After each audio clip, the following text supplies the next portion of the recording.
Hi there, Chris Walker again, and we're up to day 5 of the 30-day challenge. You've done day 1 was the 4-column Frustra Buster, get rid of the gremlin process. We've done day 2, which was the burst training, getting healthy. We've done day 3, which is talking about creating a better environment, both in nature and in your home. We've talked about day 4, which is about mind power, and today we're talking about vision, inspiration, and purpose, VIP.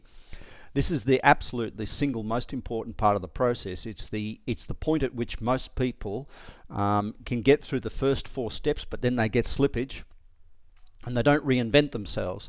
And the VIP is basically saying, if I've changed the gremlins, if I've changed the health, if I've changed the environment, if I've changed my mindset, what I now need to do is reinvent my expectation, reinvent my vision of the future. And this reinvention needs to be done regularly. As you'll see over the course of the 30-day challenge, you'll see that it's the key to sustaining a great relationship between two people is to reinvent their vision. We have a constancy of purpose. We have an adaptability of vision. And this adaptability of vision is really how we expand our lives. So we start off with, as a child, with a small vision.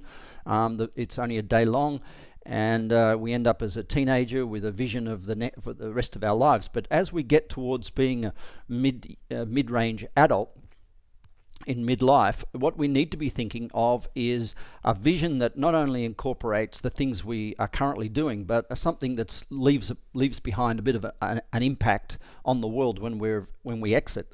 And this is a natural course of progress. It's been written about in all the great scriptures, and that is that as we evolve to be a more responsible and a contributory person, the size of our vision really needs to determine the size of our life. And quite often we shrink back to old habits because we hold on to old visions.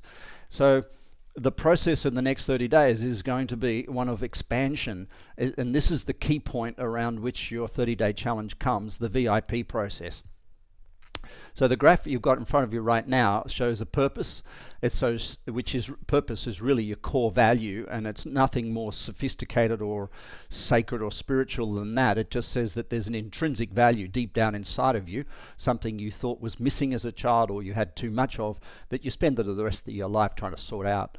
Then you have 7 visions, and those 7 visions break down that single core value into 7 areas of life, and those 7 visions become your values.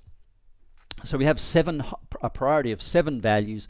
From those 7 values, we create 7 visions, and the important thing is the values will stay fairly constant, but the visions will need to continually expand in order to in order to tease out those values, in order to make us feel continually like we're on track and meeting our own values. From the 7 visions, each vision leads to 7 habits. So if you have a vision of, let's say, driving a race car, there'll be 7 core things that you'll need to do, 7 daily habits that you'd need to do in order to manifest that driving of a racing car. And so our daily habits, the vital thing about this whole process, the VIP process, is to have the daily habits absolutely linked in to the 7 visions, which are, of course, your 7 values, which are in turn linked into your primary core value, which is your purpose. So let's say you have a purpose of singularity. You have 7 visions which are fragmenting that single purpose into 7 different areas of life. And then you have 49 habits, and all of the things must link up. And anything you can't link into that process, you'll sabotage. So that's really interesting when you talk about health. If you have one of your visions and one of your priorities is to be a healthy person, and you have 7 daily habits, the question will be constantly put to yourself. The question you'll be asking yourself all the time is, how do those 7 things that are my daily habits link to my value, which is being healthy, and how does my health link to my purpose, which is, for example, healing people or helping people fulfill their potential, or whatever your purpose is, and we'll find that by the end of the 30 days. But for the time being, what we need to focus on are those 7 visions, because those 7 visions are how your values manifest into the world. Now, we're continually working on our values. We spoke about it in the mental part before, in the day before, but we're continually working. Now, what we say our values are depends on what book we're reading.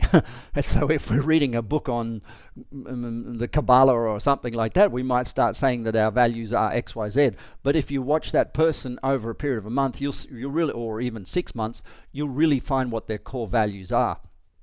So we cut through the BS. We cut through the BS by observing and by understanding our values. We link those values, or those values will in turn manifest into 7 visions. So sometimes the life we're living, it doesn't look like the life we said we wanted to live. And the question is, which one is correct? The life we're living or the one we said we're going to live? And the fact of the matter is, if we're linking the way we're living to our values, then what we said was false and what we're doing is true. So, for example, someone might say, I want to be wealthy and I want to be spiritual. Well, the question, which one of those two is more important to them? Because if suddenly wealth disturbs their spirituality, they'll start sabotaging wealth to stay spiritual. Then if you watch them walk around the street, they'll go to the pub, they're going to have a meat pie, and they'll eat red meat, and which in terms of the spiritual world quite often is not quite in keeping. And so they say, I want to be spiritual, I want to be wealthy, I'm trying to live out my spiritual value as my highest one, but the truth of the matter is I'm in deep personal pain because I'm gone broke. Now, this person will come to a point of challenge and rearrange their values, or re-engage with their true values, and find out that in the first place, the spiritual thing was just a way of relieving pain. It became, let's say, a more of a modeling process, and actually their real value is money, and that's where their pain is coming from. And these things are critical to sort out. The way we're going to sort them out for the next 30 days is simple. We're going to actually say, in each of the 7 areas of life, what do I want to be, do, and have?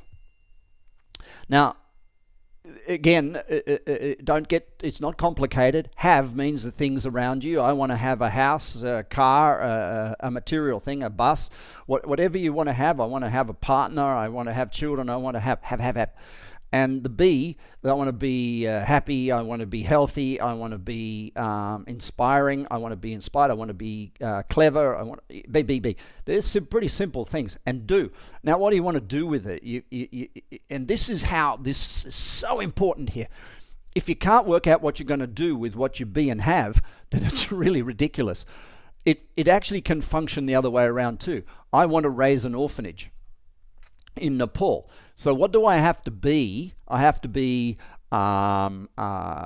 financially viable. I have to be a clever philanthropist. I have to be a good businessman. I have to be a bunch of things. And what do I have to do the orphanage in Nepal? I have to have a couple of $1 million. I have to have some support. I have to have some friends. So we can flip this thing upside down and inside out. And that's a great little experiment in each of the 7 areas of life. Saying what I want to do, how it links to how I want to be, how it links to what I want to have, or saying I want to have a Ferrari. What will I be as a result of having a Ferrari? I'll be a pretty proud human being, and I'll be pretty wealthy because it's worth a lot of money. What will I do once I've got the Ferrari? Well, I might drive to in the Le Mans Grand Prix or something of that sort. So running this script around and around. And then what we need to do is every single day for the rest of the 30-day challenge, you need to spend 10 minutes with a pen and paper on a sheet of paper doing this.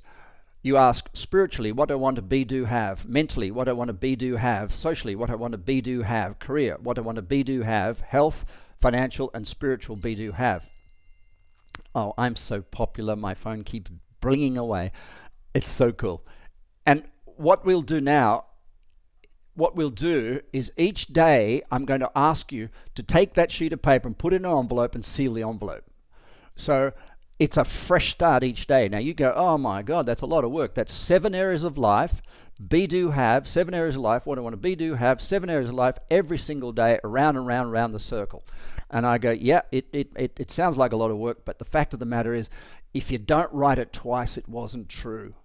And so it's an ancient Hindu vision quest process that they taught, is that you write it one day and then you write it the next day and you don't look back and you keep writing. And if you don't bring something that you wrote yesterday into today's writing, then it really wasn't the truth, and it evolves. And by the end of the 20 or 30 days of your time, you'll have an absolutely legit, straight up and down, authentic sense of what the future is going to be, do, and have, and what it's going to look like.